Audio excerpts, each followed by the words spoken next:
Hello from sunny Newcastle. Can you believe it? It is gloriously sunny and has been for the past 3 days maybe. We are definitely on a roll. It's a bit windy, but I'll take it because it is so warm today. It must be like 22, 23 degrees, which is probably the hottest few days we've had in August yet.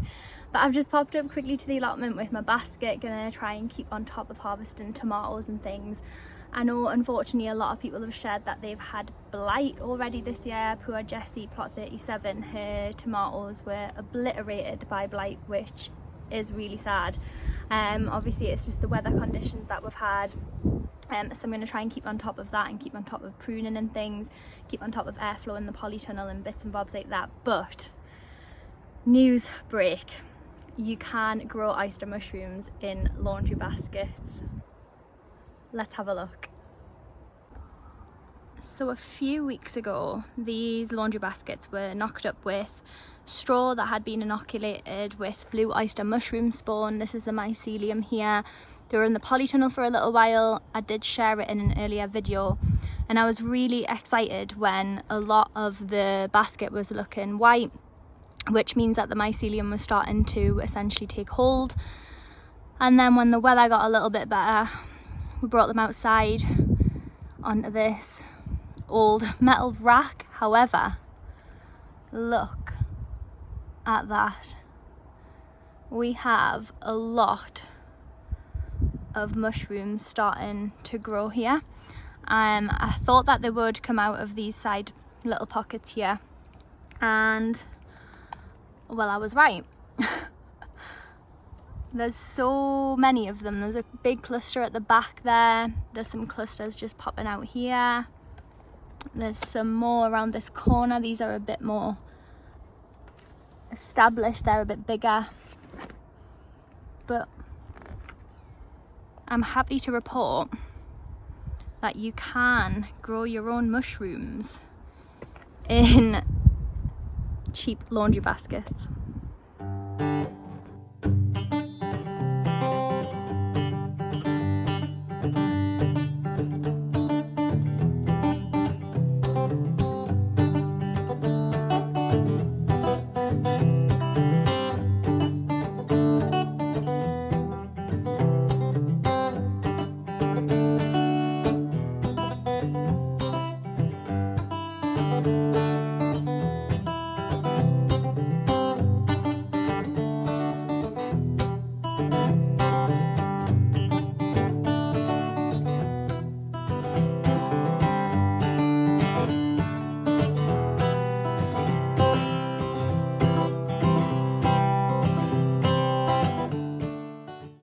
Look at those things. They are so cute and so perfectly formed. They haven't been munched yet. Majority of them we grew some last year in a raised bed, used inoculated spent mushroom blocks, blue king oysters, and they were popping up amazingly. They were huge, and it was like, wait a little bit longer before harvest them, and then the slugs unfortunately got them before we did, which is how it goes. Every gardener will know that. Sometimes you win, sometimes you lose, Mother Nature takes over, which is actually fine. But I'm hoping that this lot will come home with me before the slugs get it. They should be ready probably in a matter of days, to be honest, and they grow really, really quickly once they get going, especially if the conditions and things are right, which they seem to be for them at the moment. But yeah, I am honestly thrilled. And just while having a little wander on the site, I've been brought back down to gardening reality because the corn has been squashed flat in Storm Betty at the weekend, I would think.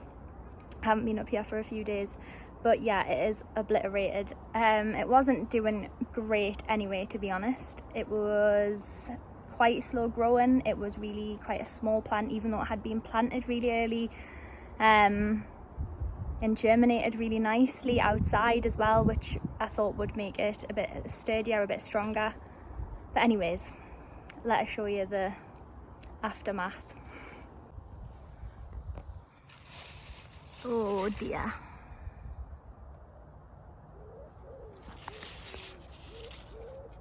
It has been completely tipped over. It doesn't look like it's quite been ripped out of the ground. Obviously sweet corn have extremely big roots, so possibly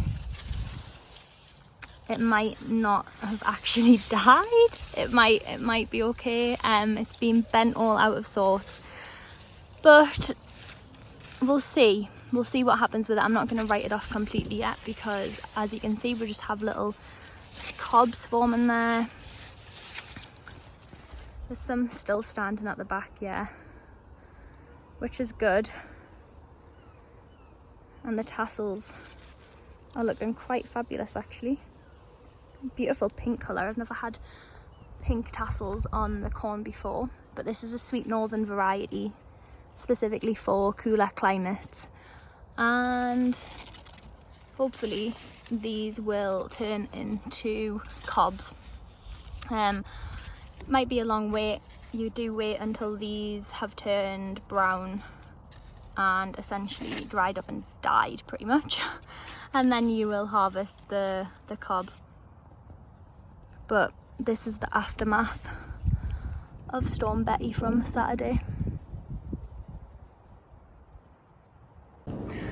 I didn't plan on doing a video when I came to the allotment today. I was just gonna nip up, grab some things and then go. But there's so much that's changed, and it's just been 4 days since I was here, and the plum trees are looking unbelievable. There is so much fruit on these. We have a damson and a Victoria. I've had them for maybe 4 years now. Got them as a small, very small bare root that had been grafted, and for the past 3 years they've produced prolifically. But yeah, have a look at this one. Look at those. The wind is just picking up a bit there, so I hope none of them fall off.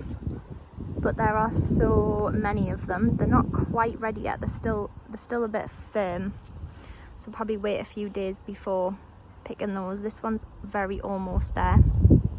Telltale sign that they're ready is if basically when you touch them they just fall off pretty much. But wow, they look beautiful. Ooh.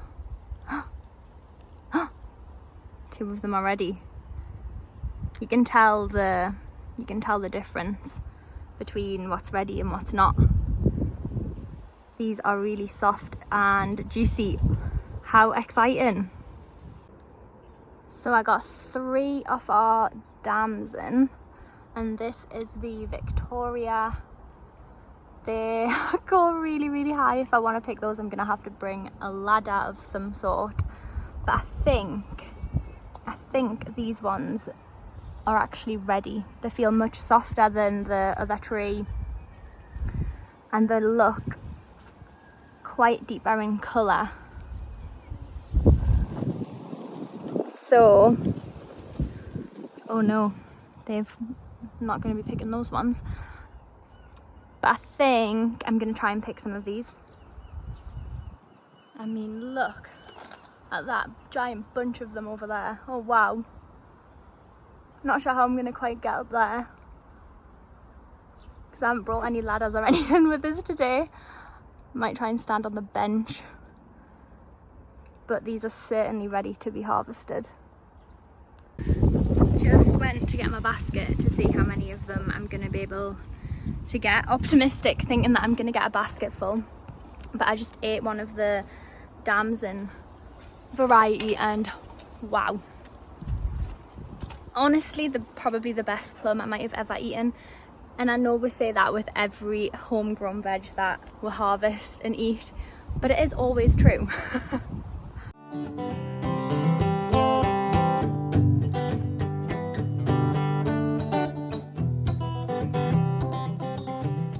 Now I am happy with this lot. Pretty heavy considering I only came up to grab a few tomatoes. These are so perfect, so soft and juicy because I've already ate 2. There's still so many on the tree and I can't quite get at them.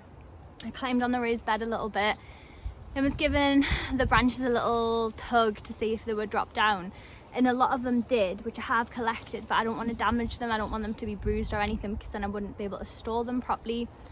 I was going to climb on this old breakfast bar, to be honest, that we used to have in our little polytunnel just for storage and things, and it uses a little bit of a potting bench before we got a wooden one. But the ground's a bit uneasy and I don't fancy falling off trying to get some plums, so I'm going to come back with the little ladders from home in the next few days and collect the rest of these, and hopefully the dams and variety plums will be ready then as well. But very happy with what I've managed to get.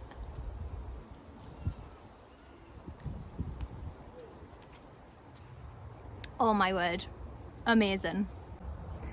So maybe 5 or so weeks ago now, I got sent some leeks off Tony C. Smith, Musselburgh variety leeks, which are the exact variety that I like to grow over the winter, so I'm very appreciative of that. But when I planted them out, I tried a few different methods with them.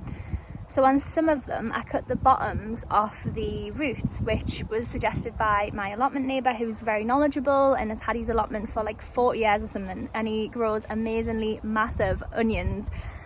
So I tried that. And then a lot of people that I spoke to online and other people on the allotment site said, oh, I never cut the bottom off the roots. And there's actually a noticeable difference in the ones that I did cut the bottom off the roots and the ones that I didn't. And the ones that I didn't are actually doing better. Let me show you what I mean.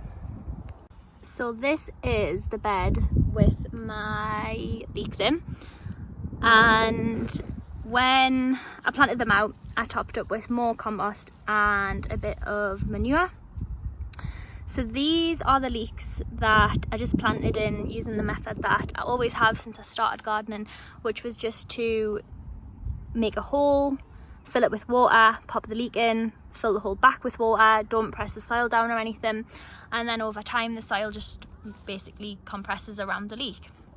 And that is this row. However, on these ones at the back, I did cut the bottom off the roots, and there's a noticeable difference in the size of them. So these ones are much smaller. They still look quite flimsy, to be honest, and they have definitely grown, because, well, it's obvious that they've grown, but they haven't grown as well as these ones.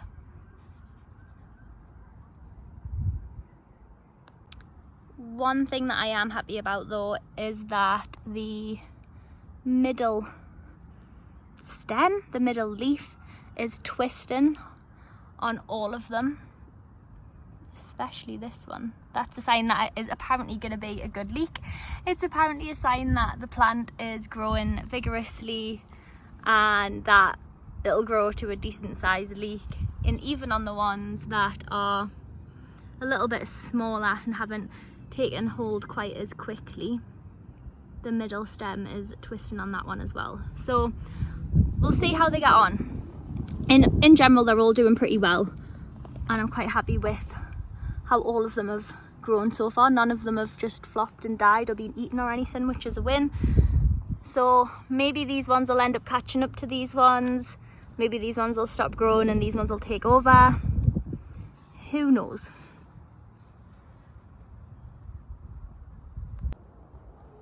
A lot more of the seed sown onions are starting to pop up. I mean, they just look like little blades of grass, don't they? But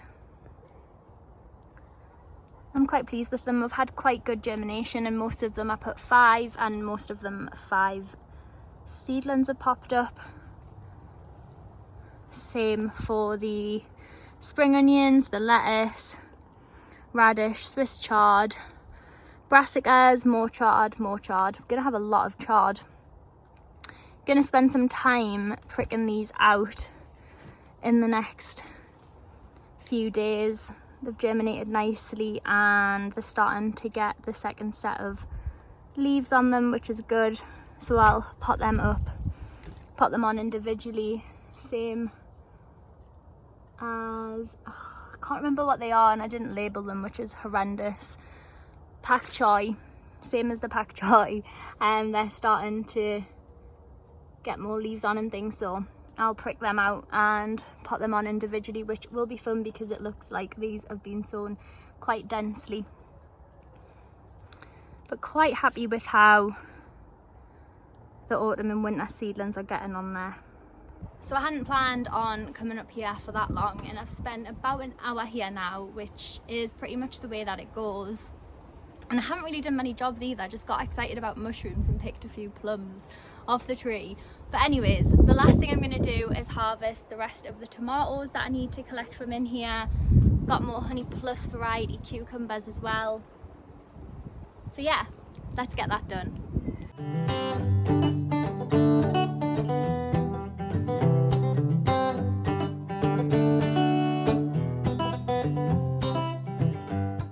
So those time-lapse manoeuvres were not quite as majestic as Jessie Plot 37 manages to do, but I'll get there. But two quick questions. One is, how do I know when my melons are ready to be harvested? And two, these are Atomic Fusion tomatoes, the ones that we took to Hampton Court that were off Tony C. Smith. And how do I know when they're ready? Because on the Black Star, the purple but underneath where they're normally green turns red, and then I harvest them. But these ones, they're quite soft and they feel like they're ready to be harvested, but they're still green. But I'm just wondering, do they stay green and are they ready now, or do I have to wait until they go red or orange, or what is it? But yeah, because that one's still very green, but this one's more red here and then a little bit green. But yeah, they feel ready. They feel like a tomato that you would eat, nice and soft. So let us know if you've grown Atomic Fusion when I can harvest these.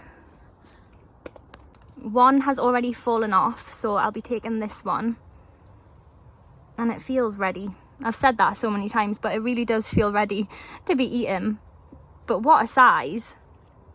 That is a beefy tomato.